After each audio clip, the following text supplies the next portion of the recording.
आज हमारे बाल बच्चे रोड पे आ गए। भगवान करे मुख्यमंत्री धामी जी के बच्चे भी रोड में आ जाएं, तब उनको पता चलेगा कि दुख क्या होता है, आपदा की घड़ी क्या होती है।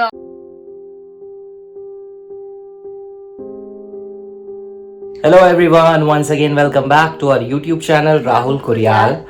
So guys, आज जिस टॉपिक पर हम बात करने वाले हैं वो बहुत ही सेंसिटिव टॉपिक कह सकते हो या बहुत ही गंभीर आजकल जो चल रहा है उत्तराखंड में, और उससे सभी चित परिचित है, आप सभी लोग जान रहे हैं। जो आजकल जोशीमठ में चल रहा है वो किसी से छुपा हुआ नहीं है। तो जैसा कि हम लोग भी उत्तराखंड से हैं, तो हमें लगा कि हमें इस मुद्दे पे बात ज़रूर करनी चाहिए और जितनी ज़्यादा अवेयरनेस लोगों में हम ला सकें, चाहे वो उत्तराखंड की हों या फिर बाहर की हों, क्योंकि घूमने तो एटलास सब पहाड़ों पे ही जाते हैं ना।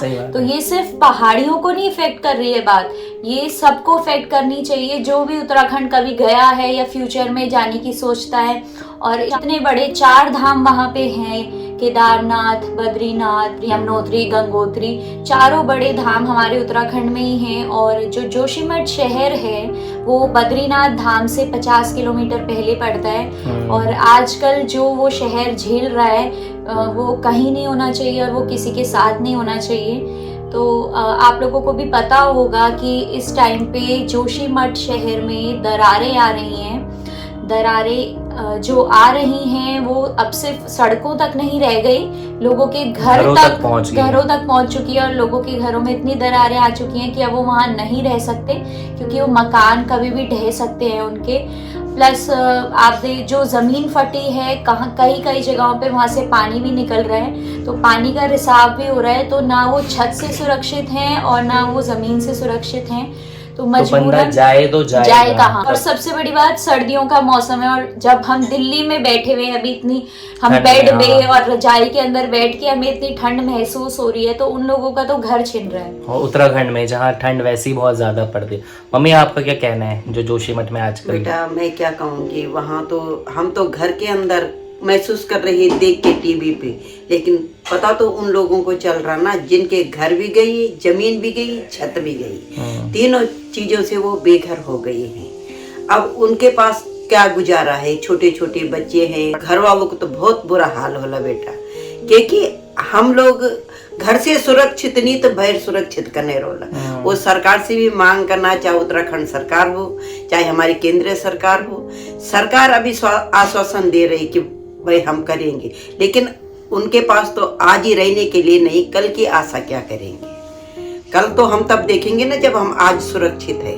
इस वजह से मैं तो सबको यही कहूंगी कि चाहे वो, क्योंकि हमारे 4 धाम वही है, वहाँ का कार्य जल्दी से जल्दी शुरू करना चाहिए। ये खोज निकालनी चाहिए कि क्यों ये दरारें आ रही, यहाँ के लोग इतने परेशान, आज इतनी ठंड पड़ रही है, कहाँ वो लोग अपने छोटे छोटे बच्चों को लेकर के जा रहे होंगे। ठंड के अलावा फिर लोगों का काम अफेक्ट करते, कितनी सारी चीजें अफेक्ट करती है। जब हम सिक्योर नहीं फील करते तो हम अपनी घर के अंदर भाग के आते हैं। बाहर कुछ भी ऐसा हो रहा होता है जिसमें हम सिक्योर नहीं फील करते, तो हम सोचते हैं सबसे पहले कोई भी बंदा होता है अपना घर भागता है, अपने घर पहुंचे। पर जब घर ही नहीं रहेंगे और घर में नहीं जा पाएंगे तो उनपे क्या बीत रही होगी। तभी मैं किसी की स्टोरी देख रही थी, तो वो बता रही थी वो लड़की कि उसके पापा सुबह से शाम तक एक शिफ्ट करते थे, फिर रात को शाम के टाइम वो कंकर रोड़ी इकट्ठे करते थे अपने घर के लिए।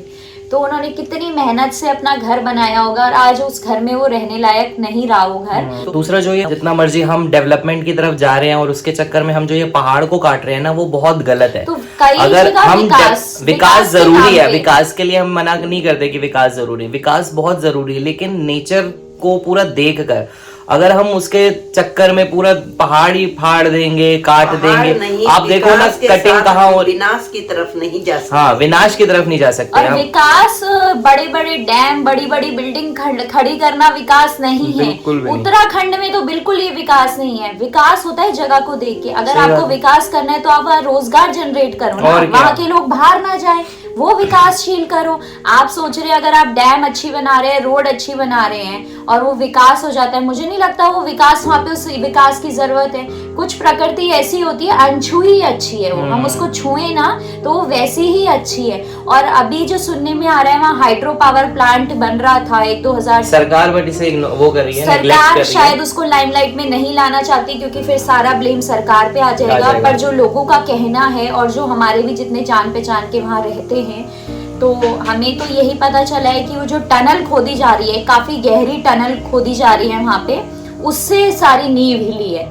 चल तो ये काम बहुत पुराना रहा है, पर अभी टनल का प्रोग्रेसिव काम बहुत अभी तेजी से हुआ है। तो दरारें आज की नहीं है ये, लोग बता रहे हैं कि 10-10, 15-15 साल हो चुके हैं दरारों को। और लोग बहुत टाइम से सरकार को इसके बारे में बोल भी रहे थे कि भाई इससे मतलब जब आप नीचे खुदाई करते हो, ड्रिल मशीन चलाते हो तो इफेक्ट करती है जमीन, पर लोगों को मतलब सरकार ने तब तो इस बातों को नजरअंदाज करा, और आज जब इतना और हाहाकार मच गया। सिर्फ सरकार भी जिम्मेदार नहीं है, कहीं ना कहीं कुछ लोग भी जिम्मेदार हैं। जो पता हमारे लोगों में सबसे बड़ी बात क्या है कि हम छोटी चीजों को अनदेखा करते हैं। हाँ। जब हमारे साथ बड़ा हादसा होने को आता है तब हमारी आंखें खुलते हैं।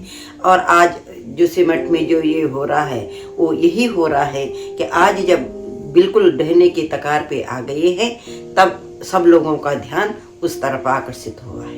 और सुनने में आया कि वहाँ पे 7-7 मंजिला होटल बनाए गए हैं, वो भी गलत है। व्यावसायिक अपने धंधे के लिए, अपने काम के लिए। तो आप देखिए एक वो भी इस चक्कर में कि बदरीनाथ का मेन रोड वही है जाने के लिए, ज्यादा से ज्यादा होटल के तो एक ऊपर पहाड़ रोड चढ़ाएंगे। पहाड़ जो पहले सबको पता है कितना लोड झेल पाएगा वो, इतना लोड तो नहीं झेल सकते कि आप 7-7 मंजिला 2 होटल ऐसे इलीगल घोषित किए गए हैं वहाँ पे। वो तो आपस में एक दूसरे से ऐसे बचे हुए हैं, दोनों आपस में बने जुड़े हुए हैं, और सिर्फ तब जाके सरकार की गलती नहीं बोलेंगे, थोड़ी ह्यूमन नेग्लिजेंस भी है, थोड़ी इंसान लोग, हम जैसे लोग नहीं देते उतना, नहीं दिव्य सोचते। कमाना क्यों नहीं चाहता, हर कोई कमाना चाहता, सब चाहते हैं कि जितना ज्यादा से ज्यादा रोजगार अपने आप ही पैदा करना, बट उसके चक्कर में अगर हम उसको विनाश की तरफ ले जाएंगे वो गलत है। अगर वो धरती ही नहीं रहेगी तो क्या व्यापार, क्या व्यवसाय। सही बात। आज जो बंदे वहाँ बाहर आ चुके हैं अपनी जगह छोड़ छोड़ के, वो क्या ही व्यापार कर रहे हैं, कुछ भी नहीं कर रहे। तो हम लोगों को भी बहुत कुछ सीखना चाहिए कि हर बार प्रकृति के साथ छेड़छाड़ भी अच्छी नहीं है, और सरकार को तो जरूर कुछ कड़े कदम उठाने चाहिए। अब जब इतना मतलब अभी में सरकार ने लोगों को तो शिफ्ट कर दिया है, उनके लिए एक ऑडिटोरियम और कुछ रूम्स का इंतजाम करा है, और अभी भी काफी घर ऐसे हैं जो कि उस रडार में है, तो सरकार ने बोला सबको खाली करा जाएगा। दूसरी बात मैंने ये भी सुनी कि केंद्र सरकार ने भी मीटिंग बिठाई है, सेंट्रल गवर्नमेंट ने भी एक मीटिंग बिठाई है और एक बोर्ड बनाया है जो कि इस मामले को देखेगा। तो हम यही उम्मीद कर रहे हैं कि कुछ अच्छा रिजल्ट ही निकलेगा, और इससे पहले कि इंसानों पे डायरेक्ट फर्क पड़े, अभी तो घरों पे पड़ा है, तो घर तो एक बार फिर भी झेल लेगा, पर अपनों का नुकसान, अपनों का वहां उस स्थिति तक ना पहुंचे और उनको सुरक्षित जगहों पे भेजा जाए। अभी हमें ये देखना चाहिए, सरकार हो या हम लोगों को हो, कि जान माल की क्षति न हो। चाहे सरकार ने कितने भी कमरे करवाए, कितने भी उनको सुरक्षित जगह पे, लेकिन अपनी झोपड़ी बेटा चाहे अपनी कैसी भी हो, उन घरों में हम बाहर जाके कितना घूम फिर के आते, जो चैन अपने घर में आता कहीं नहीं आता। सही बात। वही वो लोग वहाँ पे भी तो सोच रहे होंगे, नींद नहीं आ रही होगी कि हम अपने घर में सुरक्षित होते तो यहाँ क्यों आते। चाहे उनकी सुरक्षा कर दी गई, लेकिन कितने दिन तक, कब तक, आखिर अपना घर तो अपना ही घर होता है। तो अब उन घरों में तो शायद वो वापस कभी नहीं जा पाएंगी, क्योंकि अब वो जमीन रहने लायक ही नहीं रही है। पर उन्हें जहाँ भी दोबारा घर बनाए जाए उनके, या उनको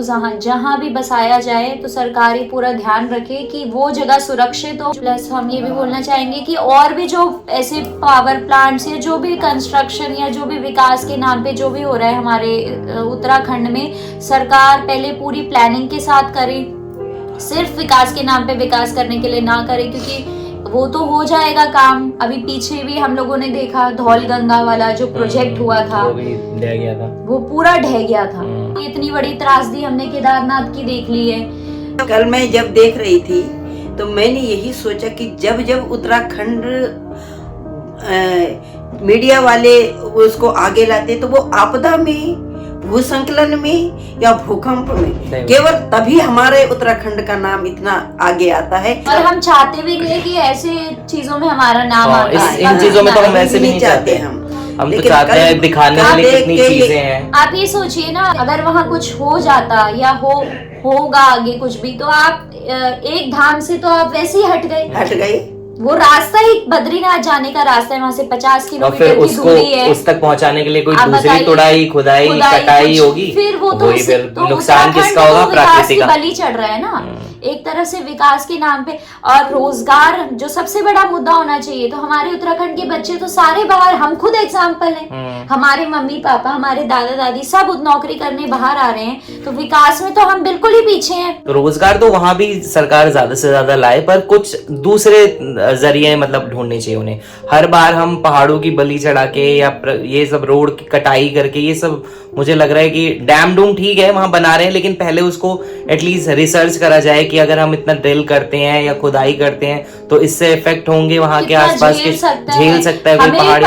आजकल तो वैसे भी टेक्नोलॉजी कितनी बढ़ गई है, उनको पहले ही पता चल जाता है कि भाई कितने लेवल पर करेंगे। तो प्रकृति उतना झेलने लायक रही भी नहीं है जो पहले का टाइम था, और जब अब हम लोग देखें तो इतना एक्सप्लॉइट हो चुकी है। पहले ही नेचर इतना पहले ये था ना, पहले लोग बसे नहीं थे, बसे भी थे कम जगह बसे थे, पूरा पहाड़ था काटने के लिए। अब लोग वैसे ही बसावट हो चुकी है, हर जगह बसे हुए, कहीं भी कुछ क्षति होगी तो सबसे पहले जो वहाँ आसपास के लोग होंगे उनको इफेक्ट। फिर हम कहते हैं कि यहाँ से पलायन क्यों कर रही हैं। अब माना जिससे मठ वाली वो पलायन नहीं करेंगे तो क्या करेंगे, उनके पास दूसरा कोई ऑप्शन नहीं है। और हम याद दिलाएं तो ये पहला शहर नहीं है जो इसकी बलि चढ़ रहा है, उससे पहले पुराना टिहरी, पुराना टिहरी वाले सबको पता होगा, डैम के चक्कर में पूरा डूब गया था, फिर नया टिहरी बनाया गया। भले ही लोगों को सबको जमीनें दी गई है, पर अपनी जगह छोड़ के कहीं दूसरी जगह जाना बहुत मुश्किल हो जाता है। और अब हम इसके बाद कुछ फोटो लगाएंगे जो आप लोगों ने शायद देखी भी होगी सोशल मीडिया पे, तो आप लोगों को हम फिर से दिखाना चाहेंगे जो भी उत्तराखंड के बाहर के लोग हैं, ताकि उनको भी पता चले कि वहाँ क्या हो रहा है। तो कुछ घरों की फोटो हमारे पास है जो हम आगे अटैच कर रहे हैं, आप देख सकते हैं वो कितने कितने इफेक्ट हुए हैं। तो आप लोग भी देखिए, और ये मैसेज ज़्यादा से ज़्यादा हम जहाँ अपर लेवल तक, सरकार तक, अपनी केंद्र सरकार तक, राज्य सरकार तक पहुँचा सके तो हम वही कोशिश करेंगे। आप लोग भी इसको ज़्यादा से ज़्यादा शेयर करें। आइए जानते हैं जोशीमठ के निवासियों का इस पर क्या कहना है। हम सारे मोहल्ले के लोग रोड में आ गए, शासन प्रशासन को हमारी सुध लेने की कोई महसूस नहीं किया जा रहा है। शायद शासन प्रशासन उत्तराखंड सरकार चाहता है कि हम लोग मर जाएं, दब जाएं, कुचल जाएं, इसी का इंतजार करेंगे। आज हमारे बाल बच्चे रोड पे आ गए, भगवान करे मुख्यमंत्री धामी जी के बच्चे भी रोड में आ जाएं, तब उनको पता चलेगा कि दुख क्या होता है, आपदा की घड़ी क्या होती है, आपदा में कितने मनोबल टूटता है। और हम लोग ऐसा महसूस कर रहे हैं कि इस देश में हमारे पूछने वाला कोई नहीं है। सेंट्रल गवर्नमेंट को टैग करें, मोदी जी को टैग करें, धामी जी को टैग करें, ताकि ज़्यादा से ज़्यादा उनका ध्यान इस मुद्दे की तरफ जाए और लोगों को कोई भी क्षति ना पहुंचे। आजकल जैसे हैशटैग सेव जोशीमठ चल रहा है, उसको भी आप लोग प्रमोट करें उसको भी। और हम आशा करते हैं कि आप लोगों का ध्यान भी पूरा इस मुद्दे की तरफ रहेगा, और हमारी कोशिश रहेगी हम भी जितने ज्यादा लोगों में जागरूकता फैला सके हम फैलाएं। इस वीडियो को बनाने का सिर्फ एक ही मकसद था कि हमारी वीडियो के थ्रू ये जो बात है वो ज्यादा से ज्यादा लोगों तक पहुंच पाए। हम चाहते थे हम अपना पॉइंट ऑफ व्यू भी आप लोगों के सामने रखें कि हम क्या सोचते हैं। तो जिन लोगों को पता है, तो कई लोगों को तो पता भी होगा जो उत्तराखंड से हैं, पर बाहर वाले लोग जिनको इतना नहीं पता, तो आप लोग देखिए, वीडियो देखिए, इस पे ज़्यादा से ज़्यादा रिसर्च करें। आप लोगों को पता चलेगा कि किस हद तक इस चीज़ ने इम्पैक्ट करा है वहाँ के लोगों की लाइफ पे। तो आप इस वीडियो को ज़्यादा से ज़्यादा शेयर करें और ज़्यादा से ज़्यादा लोगों तक पहुँचाएँ।